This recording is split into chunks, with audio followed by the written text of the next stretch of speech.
안녕하세요, 루시입니다. 저는 오늘 여러분들께 아주 재밌는 이야기 하나 해드리려고 왔습니다. 믿거나 말거나고요. 그냥 재미삼아서 한번 들어보세요. 저는 며칠 전에 어떻게 저와 함께 마음 공부하는 어떤 지인 언니를 따라서 어떤 분을 소개받게 되었어요. 그분들은 산청 깊은 산속에 살고 계셨고요. 전생 치료사였어요. 그래서 저는 원래 보이지 않는 세계를 굉장히 좋아하는 스타일입니다. 그래서 그분들을 만났어요. 가뜩이나 요즘 제가 약간 허무주의자고 또 코로나가 다시 발생하고 이래서 인생에 뭐가 중요한가, 이게 기존에 우리가 살아왔던 모든 기준들이 다 무너지고 막 그런 것들이 저한테는 뭐라 그래야 되나요? 하나의 이제 우울감이나 그런 것으로 다가왔습니다. 그래서 그분들을 만나서 제가 좀 도움을 받을 수 있다면 좋겠다라는 생각을 했는데, 그분들이 저한테 저는 어린 시절에 엄마가 좀 일찍 돌아가셨거든요. 그래서 이제 엄마의 얼굴을 기억하지 못하고 있습니다. 그런데 제 밑바닥에 있는 슬픔은 언제나 그것이 블랙홀이 되어서 저한테 늘 반복되는 슬픔으로 다가오고 있어요. 저는 아니라고 하지만, 항상 할 수 없는 막연한 슬픔들이 저한테 잔잔하게 다가올 때가 있습니다. 몸이 안 좋을 땐 더욱더 그렇고요. 이제 컨디션이 좀 좋고 막 다른데 한눈을 팔면 또 그런 기억은 싹 사라지죠. 그런데 이번에 그분들이 저를 보고 엄마 밥상을 좀 한번 차려주는 게 어떤가. 그래서 사실은 저는 카톨릭 신자였고요. 지금은 제가 많은 여행을 토행해서 다종교인으로 거듭났는데, 그런 이제 돌아가신 분들에게 밥을 차려준다라는 것에 대해서 그렇게 편견도 없었지만 믿는 것도 없었어요. 그런데 어떻게 차리면 될까요? 그랬더니 그냥 여인 씨가 먹는 대로 그냥 밥상 차리세요. 그냥 아침 밥 먹듯이 그냥 차리세요. 그래서 제가 농담으로 햇반 될까요? 저는 아침에 햇밥 먹거든요. 그랬더니 된대요. 그거에서 그분들한테 신뢰감을 느꼈습니다. 뭐 형식도 없고 그냥 내 엄마에게 내가 그냥 밥을 한 끼 대접한다 라는 개념으로 하라는 거죠.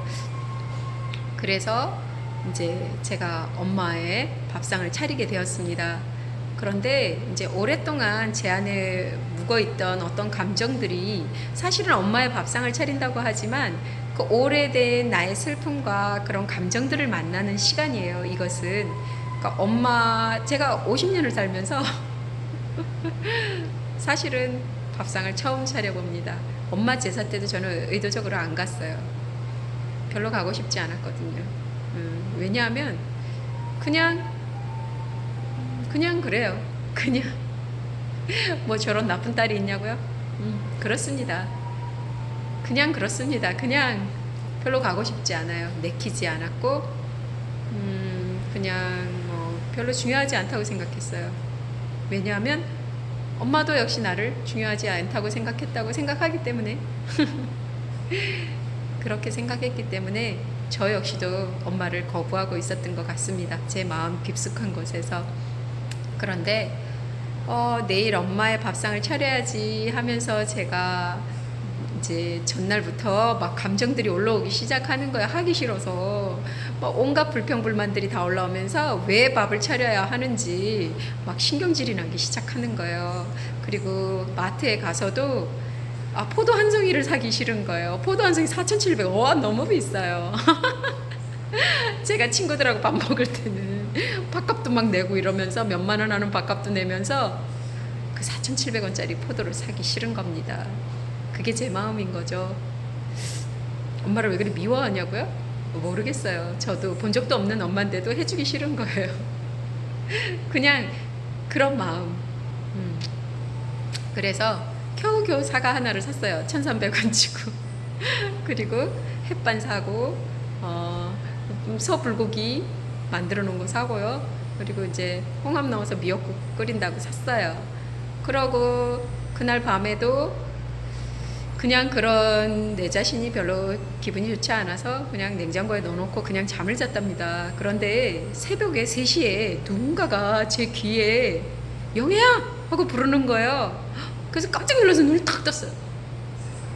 남자 목소리였거든요. 우리 아버지 목소리는 아닌데, 연세가 좀 드신 남자분의 목소리인데 누구지? 하고 눈을 탁 떴는데 순간 무섬증이 확 드는 거예요. 저는 저 혼자 저희 집에 그렇게 살아도 무섬증이 든 적이 없는데 그 깜깜한 그 공간, 그 새벽 3시였습니다. 그 시간이 너무 무서운 거예요. 제 방에는 그림들이 많은데 그림들이 다 너무 무섭게 보이는 거예요. 그래서 당장 불을 켰어요. 불을 켜고 불 켜야 되겠다. 그런데 막 잠이 너무 오는 거예요. 다시 막 눕는데 불이 켜져 있으니까 눈이 따가워요. 그래서 겨우겨우 불 끄고 다시 잤습니다. 다시 자고 아침에 일어나서 막 또 이제 음식을 했죠. 막 신경질 내면서 하기 싫어. 내가 왜 밥 해야 되는데 당신이 나한테 해준 게 뭐가 있다고? 막 이러면서 이제 막 마음의 소리와 막 싸우면서 막 이제 상을 차렸어요. 상을 차리고 이제 그 전생 치료를 하시는 분이 전화를 해달라 그랬거든요. 상을 다 차리고 나면 10분 뒤에 전화를 하세요. 그래서 이제 8시 반에 약속한 8시 반에 제가 전화를 드렸어요. 그랬더니 그분이 이렇게 말씀하시는 거예요. 전화 받자마자 영애씨 밥 한 그릇 더 차릴 수 있어요? 왜요? 지금 할아버지가 그냥 가기 그렇다고 손녀집에 잠시 들린답니다. 밥 한 그릇 차리세요. 그런데 깜짝 놀랐어요. 그 목소리의 주인공이 바로 저희 할아버지였던 거였어요. 세상에, 그 생각이 확 드는 순간 갑자기 그 모든 그 선생님이 뭐 밥상을 차려라 뭐 이런 말들 저는 사실은 불신했어요. 근데 확 믿어지는 거예요. 세상에 영의 세계가 있구나. 영의 세계는 물론 있죠. 그렇지만 정말 그러니까 돌아가신 분에게 밥상을 차려준다는 것, 이것이 현생과 이생, 뭐 지금과 과거 모든 것이 시공간을 초월해서 이곳에 있다라는 건 알고는 있지만 실제 이렇게 경험하는 건 정말 처음이에요. 그래서 우리 할아버지셨구나. 그래서 저는 이제 다시 햇반을 데워서 밥을 올리고 러시아산 보드카를 이제 한 잔 따라 드리고 홍삼 엑기스도 올려드렸어요. 그러고 나서 이제 선생님이 이제 채널링을 해주셨어요. 지금 뭐 엄마가 맛있게 식사를 드시고 계시고 할아버지는 저희 집에 오셔서 이 손녀딸이 잘 살고 있는 거 보고 기분이 좋으시다고 막 여기저기 다니신대요. 이제 그렇다고 그러니까 채널링을 해주셨어요. 여러분들은 정신세계 믿으시나요? 저는 오랫동안 보이지 않는 세계에 대해서 공부를 많이 했고 또 거기에 돈도 많이 투자했습니다. 그리고 저는 저 스스로도 좀 그런 쪽에 약간 예민한 편인 것 같아요. 그렇다고 해서 제가 뭐 신기가 있거나 막 그런 건 아니고요. 저는 배우는 걸 굉장히 좋아해요. 제가 어떤 뭐 신기가 왔거나 그렇다면 뭐 제가 이 비대면의 세계에 얼마나 좋은 직업이겠습니까? 그런데 저는 배우는 것, 파고드는 것, 연구하는 것 하나에 꽂히면 막 파고들어요. 그런데 그게 정신세계예요. 그런데 이번에는 전생 치료에 어떻게 우연히 발을 닿게 되었습니다. 그래서 전생 치료라는 건 우리의 수많은 기억의 DNA, 그 밑바닥을 건드려주는 겁니다. 그래서 말이 전생 치료지 사실 이거는 심리학으로 친다면 무의식을 건드려주는 작업이에요. 그래서 저는 앞으로 4주 집중 치료를 한번 받아보기로 했습니다.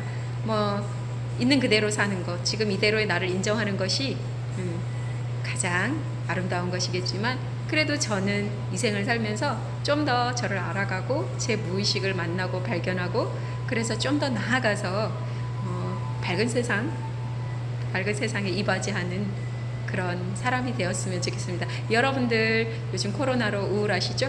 저의 전생 치료 한번 같이 가보실래요? 비타민C 하다가 갑자기 전생 치료로 갑니다.